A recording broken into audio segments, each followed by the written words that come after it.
I have a great feeling that things are about to get crazy. That's kind of most of the time when I hang out with these morons. Alright, Maniac Moto back, and this is going to be an interesting one. I'm going to pick up a friend of mine on a Grom. Yeah. Ought to be pretty interesting. Also, it's going to be super busy out, like on the roads, because... Oh, that was garbage. Hold on, let's do another one. Geese. It's going to be super busy out because, obviously, well, not obviously, but if you've listened to my other videos, you know that very touristy state Maine is. Happens to be where I live, and it happens to be the weekend in the summertime, which as a local, that always means very congested interstates. Back roads and side roads and those kinds of things, not quite as bad, but definitely still congested. Because we live in a beautiful area. We live in a beautiful, expensive, touristy area. And that's just how life is. So yeah, this should be a very interesting motovlog. But, hey, I'm all about interesting. Do not get me wrong. I am all about interesting. That is totally fine with me. So yeah, going 2-up with a buddy of mine who actually, that's who I was 2-up in. Oh, you know, I haven't posted that video yet. I have not posted the 2-up video. You'll have to see it. I was actually 2-up with him in another video. Like I said, that I'll be posting at some point. So if you've seen my, let me back up. If you've seen my FC1 crash video, that the aftermath of that ended up being me hanging out with another dude on a Grom. I ended up going 2-up in his Grom because I didn't have another ride back. So you'll see that. And now we're on a Grom. Here we go. Oh wow, I don't even have a seat. And it was more of an experiment than it was anything else. This is ridiculous. So yeah, we're going to be kind of doing the same thing, but in reverse. I'm going to be in charge this time. There's my Grom! My salvation!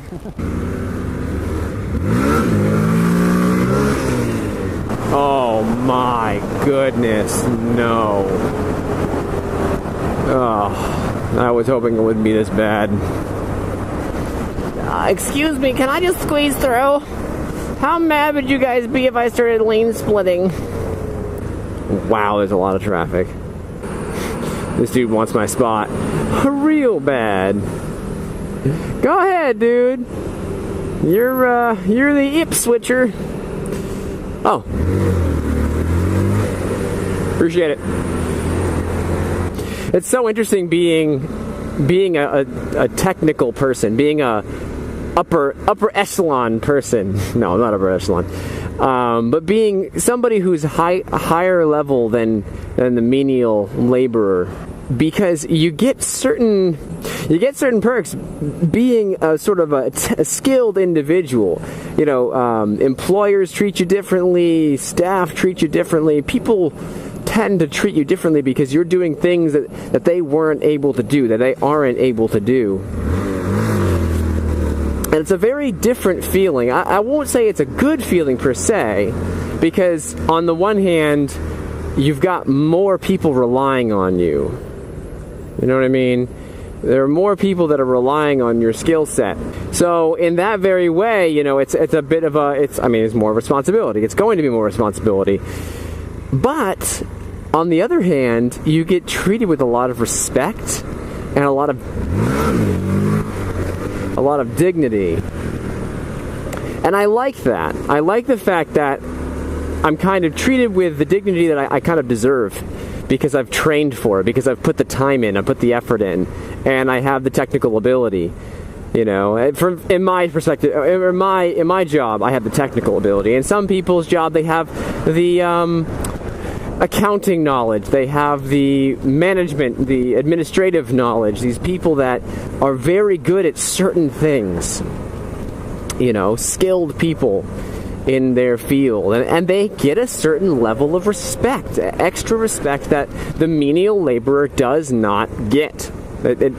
Menial labor is replaceable, and it sounds awful to say that, but it's absolutely true. If you are a low-level call center employee, if you are if you're flipping burgers at a McDonald's or something like that, I'm not saying those positions don't matter. They absolutely are essential to the operation of wherever you are, or they wouldn't be a job, because they wouldn't just waste money on somebody who doesn't mean anything. But because it takes so little ramp-up time, because you don't have to pay them as much, you don't have to train them as much, you don't have to expect as much from them, and so there's this sort of, dare I say, lack of respect. That's not really what I mean, but this sort of, you don't really have to pay your dues to them as much, because they're not worth as much. Whereas you don't treat a high-level executive the way you treat somebody who's flipping burgers at a McDonald's. And I don't mean on a social level. I'm not saying that when you go to a dinner party there should be tiers of people and the upper echelon should not associate with the peons. I'm not saying that at all. Socially, we are an even playing field. At least we ought to be. We aren't really, but we should at least treat each other nicely. But in a business standpoint, there are certain perks you get when you are a skilled professional, when you mean more to a company than just a number. And I've actually finally sort of attained that in the company that I work for. I'm kind of the guy for IT stuff. I know what I'm talking about. I have proven that I know what I'm talking about, and now I'm finally being sort of thrusted into an IT position, a management position for IT that I'm not managing other people, I'm just managing all of the systems and how people use them. But it's a really good conversation to have with a son or a daughter or a friend who is contemplating college or contemplating becoming a skilled person, but it's either too expensive or they don't have the time or whatever. Well, I understand those situations, but you've got to make time. Make yourself somebody skilled. Make yourself somebody valuable. Because if you don't, nobody is going to give you value. And again, I'm not talking about socially. You may be a fantastic person, a wonderful individual, but that's not what your boss cares about. They care more about the fact that you are an effective employee, part of a organization that means something to the world. Right? Be who you want to be at home, but when you're at work, be exactly who they want you to be. Unless you work for yourself. And in that way, you can't get fired anyway, so this is a moot point. All of this is not really relevant to somebody who owns their own company and works for themselves. That's great and wonderful, and I'm not discouraging any of that. But what I'm saying is, if your boss tells you to do something, do it, and it be impressive. Be your own best advocate, because you already know you're going to be your own worst critic. But be your own advocate in those ways. Like for me, it was a matter of being persistent and saying, I can do this, I can do this, I can do this, I can handle this, let me handle this, give this responsibility to me, I want this responsibility. And as it happened, I gained more and more responsibility, more and more sort of headway in the direction that I wanted to go, which is being the sort of overarching IT manager. And I'm finally starting to get there. And it's a wonderful place to be. I sat in what is kind of my own little office. It's temporary until I get my own actual little office, but I did have my own space, which was a very different experience.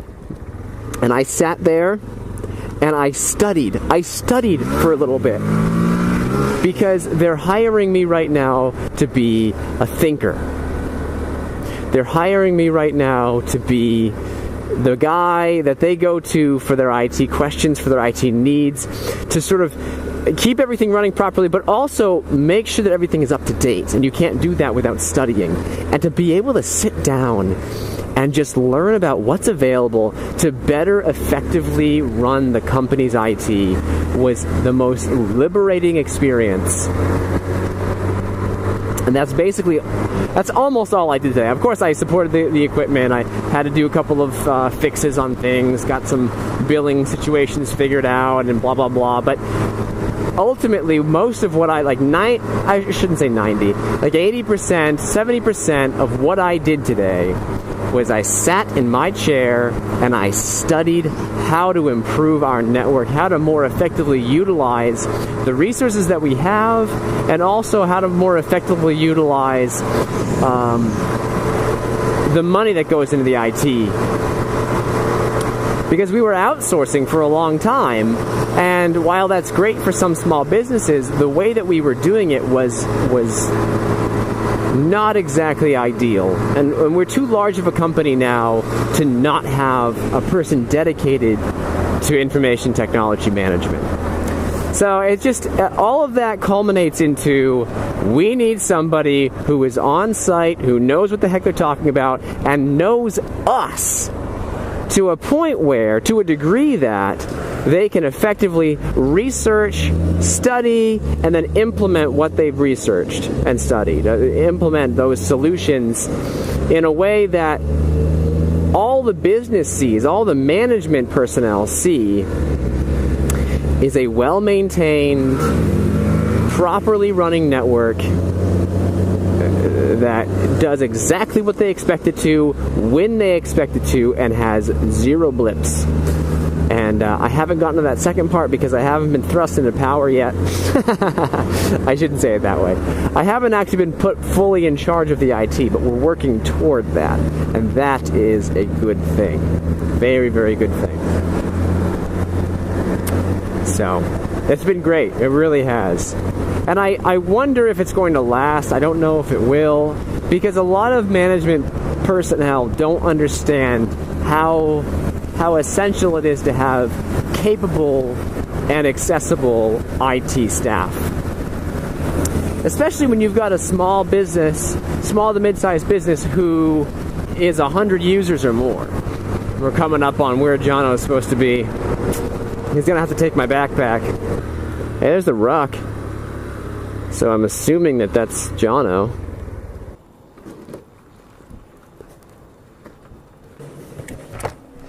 What's up, dude? Ready to go nuts butt? Always. Well, Deb came down to save the day, so we actually didn't have to go 2 up. So that was good. Oh, what's going on here?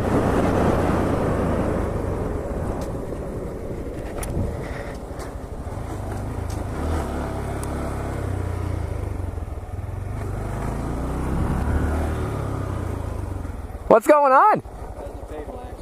Oh, was there? Yeah, right. That real sharp corner. Yeah. What is that thing? That's a GoPro, yeah. It's a what? It's a GoPro. It's a video. I do motovlogging, so. But, yeah. That's kind of cool. Yeah. Kind of neat. I got my Bluetooth over here, and I got my video over here, and I just kind of make do with it. What is that? It's a Honda Grom. Honda Grom. Little 125cc Honda Grom. Yeah, I was just showing him. I had a beautiful 95 soft tail custom. Oh, yeah? All candy apple red. Oh, beautiful. I had open heart surgery. And Yeah. Every medicine I'm on makes me. I only had 13,000 miles. Oh, beautiful. Yep. Oh, great condition. I asked this guy. I says, "Come give me an estimate on my driveway." Yeah. He says, "I just want a new finish coat." He Yeah. said, "Can't do it." Oh. I said, "Any of your boys?" I knew he had 3 sons. I said, "Any of your boys want a Harley?" So he said, "Where is it?" I said, "In the garage." So we come in. He looked at it. He said, "I'll do the driveway for the Harley." So instead of getting $6,000 for it, I got 90-some hundred for it. So. Well, that's a pretty good deal. What is that? Record where you're going? Yeah, so the nice thing about it is it's twofold. I've got a microphone hooked up to my helmet so I can just kind of talk while I'm riding. But also, like say somebody hits me and they drive off. Yeah. Now I've got them on video. Okay. That's the best part about it. Yeah. That's a good so, yeah, it really is. So it sounds like you're a safe driver. Try to be. Try to be. As you know, if they put got their left blinker on, doesn't mean they're going to. It's so true. That just happened to me the other day. Actually, during the summer months, where you have a lot up here, a lot of Massachusetts drivers. a lot of people don't live here. Yeah, exactly. Oh. Mm-hmm. I'll tell you. It just happened. It was on 236. I was riding on through, had the right blinker on. I go past them because they had moved over, and right across they came. Unbelievable. I've never, in 50-some years of riding, I never had a serious accident. That's good. But I've only had to lay it down once or twice. Yeah. Crazy. But I used to train. I had a Honda 303. Sure. Scrambler. Yeah. And it was off the road, on the road. Yeah. Scrambler's I great. rode it hard, but I went through a juniper bush. Oh no! Ooh. And the bike stopped because it caught the brake. Right. And I kept going. That's not legal. People are stupid. Yeah, people are just dumb. You live here? I do. I live up on 91, so I was just going that way anyway. But I figured I'd ask you what the heck was going on here. Yeah, it's a fatal accident. Yeah. Oh, too bad.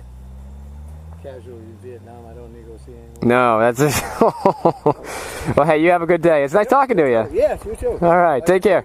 Be defensive. Oh, I will. Trust me. In a way, you have to be offensive. Right. To be defensive.